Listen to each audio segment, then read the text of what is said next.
So, Ujjwalji, as someone with over 40 years of experience behind you, equally divided between corporate and social development sectors, what have been some of the biggest takeaways for you from 2020?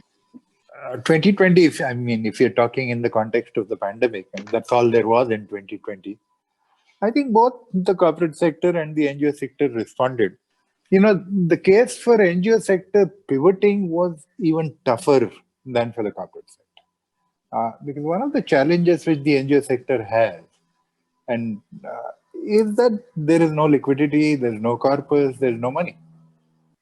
But if you look at it, they did their best. I mean, they were into relief, they were into rehabilitation, not so much into rehabilitation, but primarily into relief. And relief meant raising money for feeding the hungry. It meant raising money for multiple things that an emergency like uh, the pandemic caused. But they did their best. They tried not to lay off people. They took salary cuts themselves. They did all of what heart dictated and did a lot of relief work, which was very useful. It was useful from multiple perspectives, from a health perspective, from a feeding perspective, from bringing relief to migrants perspective.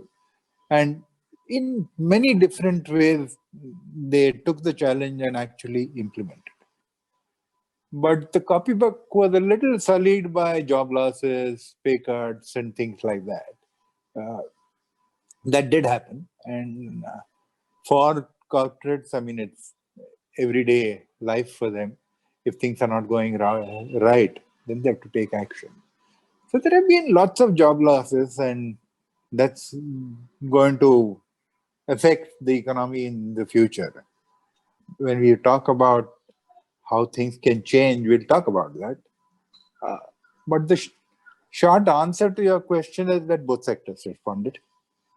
Their degrees of response were different, their methods of response were different.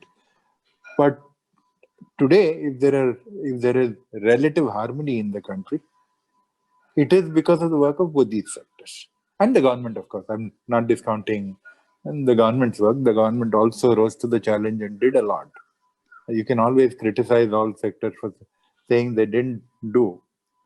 But with the problem of the size of the pandemic and its impact, if we are still living in harmony, it means something right has been done by all three sectors. Are you satisfied with the way that the social sector in India has responded to the crisis brought out by the pandemic? In hindsight, what could have been done differently? So, like I said, I'm very satisfied with what the social sector has done, how it has responded, etc. But which is not to say that things couldn't have been done differently. Uh, Things could have been done differently. There are over 1 million NGOs in this country, and most of them have done something in these bad times. But could they have done more? The answer is a definite yes. How is it that they could have done things differently? Now, one is to borrow from the corporate world. Why does the corporate sector respond much better? Because they have business continuity plans, they have disaster recovery plans, they have the liquidity, they have planning for liquidity, they know how to work in a crisis. It's a part of the DNA of the corporate sector because that's how they respond to crisis, that's how they've grown. Now, in the social space, there really has not been that kind of planning for business continuity or disaster management or all of that. And one way to look at it is that they're always living in a disaster. This sector is always responding to one emergency or the other. So to that extent, it is business as usual for them.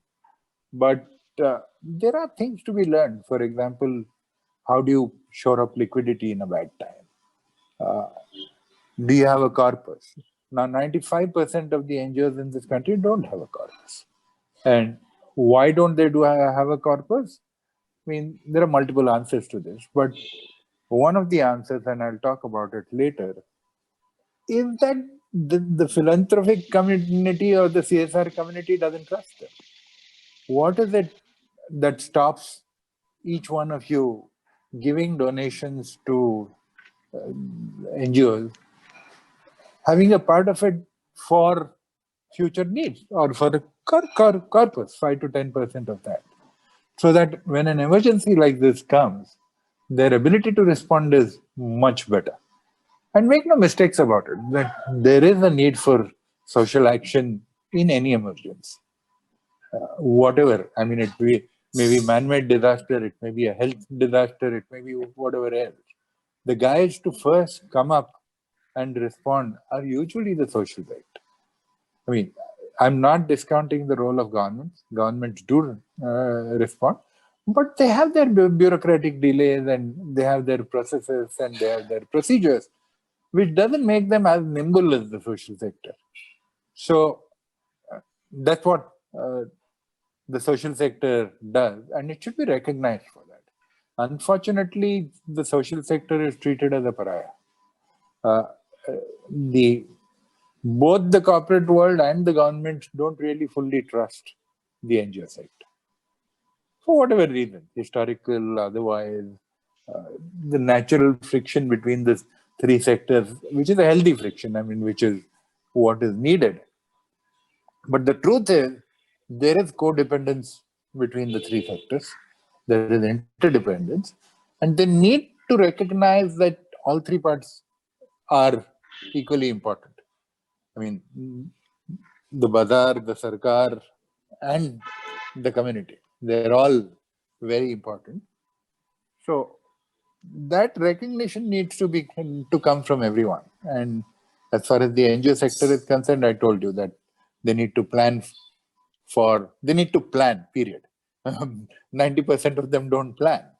So I've always been recommending it that do your due diligence well. Be completely Exactly. rigorous in your due diligence. But having done the due diligence, don't read down the necks of NGOs who you support. Have faith in them, have trust in them, discuss a problem with them, discuss their solution with them, then give the money and wait for them to solve the problem. Don't get into penny pinching and line by line counting and all of that. Doesn't make sense at all. I know you guys resented when a bank asks you questions uh, against a loan. It's the same thing. So there has to be more trust. I find corporates all the time talking to banks, talking down to banks, saying that you don't trust us. It's the same thing when it comes to them with the NGO sector. So trust is very important, as is due diligence. I mean, I'm not saying there are no frauds. There are frauds. But if you do your due diligence well, take your time to do it. Get your matrix right, get your processes right. Do that. Make sure that you're 99% correct. I mean, there will always be the 1% which will slip out. But that's okay. I mean, that's a part of the game. That you are in the business of charity. So some mistakes, some inefficiencies will always be there. So don't look for efficiencies of Six Sigma variety in the social space. You will not get them. They're not geared for it. They will never be geared for it. Because that's why they're in the social space. They work with the heart. How would you see the world of philanthropy in general and CSR in particular changing in the post COVID era? Do you see this as a sustainable long term change? Question. Let me address the CSR part first. I mean, if you see the last 1 year, a lot of CSR money has been preempted by PM CARES. Uh, which time, to my mind, perhaps necessary in the time, but which is very bad precedent for the future. If the money whose intent, legislative intent, was to be given to the sector, to preempt it and use it for relief is actually to my mind, misuse of the funds. But be that as it may, I mean, we have no control over that. And I see that happening for the next 1 year also. Till this pandemic is fully behind, there is enough reason for everyone to ask for money and for people to give it to. So the CSR pool is going to come down dramatically as far as the sector is concerned. One part of it is preemption by PM Care. The other part is profits are going to be lower. I mean, we are all looking only at the top 20 companies' profits, but there are a million companies in this country, and their profitability is almost certainly impacted. So the CSR pool itself is going to come down by 20 to 30% is my hunch. And a part of it is going to get preempted. So, I mean, the preemptions will be less. If last year 50% money got preempted, this year maybe 20, 25, but it won't be lower than that. So you have to look at all of that. And then there is this whole thing about what do I do with a lower budget? Now, is there enough thinking to see how best you can create impact? And one of the things that I did suggest was trust-based partnerships, uh, creating collaboratives, etc., which we'll talk about a little later. Uh, so, as I said, creating alliances is something which you need to do. Uh, Working on cooperation, because the NGO sector, and it's a fault with them, do not collaborate. They don't know how to collaborate. I mean, the way the sector is created is because it's all mission and passion based. Now, the downside of that is that every founder thinks that he is the best and he or she is the best. And therefore, collaboration does not happen in that sector. So, what does it take to collaborate is what you need to think about and bring alliances, bring collaborations, and of course, the trust that I talked about before. So, you guys have both the ability and the financial strength to think through problems. I mean, even if you look at Tech Mahindra Foundation itself, if you're looking at employability and education, think about what are the key challenges post-pandemic that need to be solved and who can solve them. Can you create an alliance of those 5, 10, 50, 100 organizations which can come together and the sum of the parts will be much higher?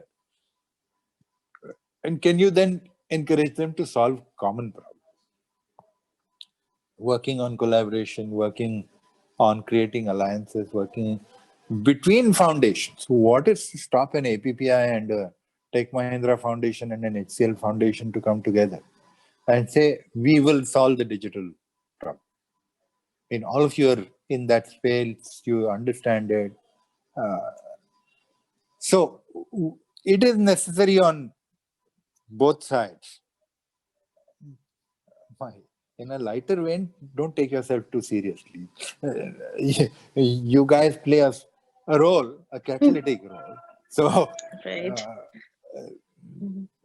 be aware that it's a catalytic role and don't get into micro detailing of problems. See what you can do to the big picture. Where are your key strengths and play to your key strengths.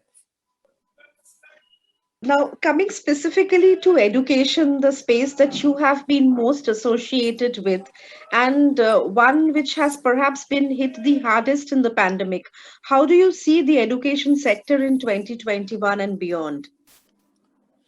Education sector, I think, is perhaps the worst hit amongst everything else. I mean, schools being closed for a whole year is going to have massive impact. I mean, we are all in self-congratulatory mode saying, yeah, we pivoted to digital. That's a load of nonsense. How many of the rural kids have access to digital yet? I mean, kids who are not learning in physical schools, if you expect them to learn in the digital space, you're living in a fool's paradise. So, first of all, the problem needs to be acknowledged that there will be huge lags. I mean, in the best of times when things were improving, when you see ASER result, you still see that 50% of the kids are way below.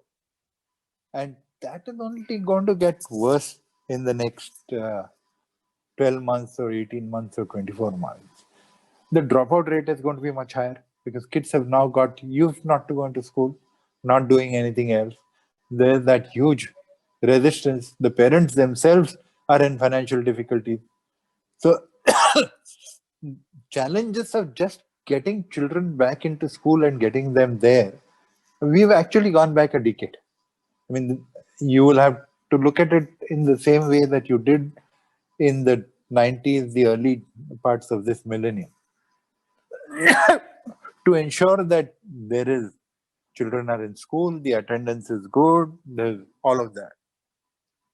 The problem for the girl child is even going to be higher. I mean, a lot of child marriages. Forget girl child marriages. I mean, I'm the trustee of a residential school for the Musar community in Patna, and class 9 and 10th boys, and it's a residential school. But during this pandemic, obviously, we couldn't get the children into school because there was no permissions. Out of a class of 40, 20 boys have got married in this pandemic because whatever reason. I mean, they were back home, they've started working back on their fields, and they've got married. So, even places like that, with males it is impacting, for the girl child, it's going to be horrible. And therefore, the work for the girl child, or putting her back in school, making sure that there are no child brides, etc., is going to be humongous. To my mind, the first challenge is accepting reality. If the government begins to say that, well, we've done our best under the circumstances, whilst that may be true, it's not enough. You have to handle the bull by the horns and to accept that there has been a setback. How can we solve that setback? Can we accept that we'll actually go back a year? I mean, difficult to do, but I mean, the psychosociological problems are one part of it. The gap problems are another part of it. I mean, the learning gaps, how do you fill them? How do you accelerate learning amongst kids who are basically slow learners? I mean, part of the reason why ASER shows you 50% lag is that the children are, I mean, if you look at data and you're seeing nutrition data in recent times, malnutrition at between 0 and 7 is at the levels of 50% and 60%. And that obviously has impacts on cognitive skills and learning skills and all of that. So these two combined problems are going to create a huge problem to solve. Right. Also, do you feel that giving tabs and laptops and computers are going to solve the problem? Not immediately, at least. I mean, I'm not against giving computers or this thing, but if you think that's a magic bullet or a magic wand that will get you learning, I don't think that is right. I mean, whilst kids will adapt faster than adults to new technologies and new this thing, but the problem is large. We have 300 million kids in our schooling system. Now, are you going to provide 300 million laptops or iPads or whatever or phones to them? It's not easy. It's easier to talk about these things. And there is then the question of adoption also. Okay, I mean, you give them the one laptop scheme per child, which was considered a magic bullet a decade back or 15 years back, failed miserably for multiple reasons, including those of technology, including those of cost, including those of adoption.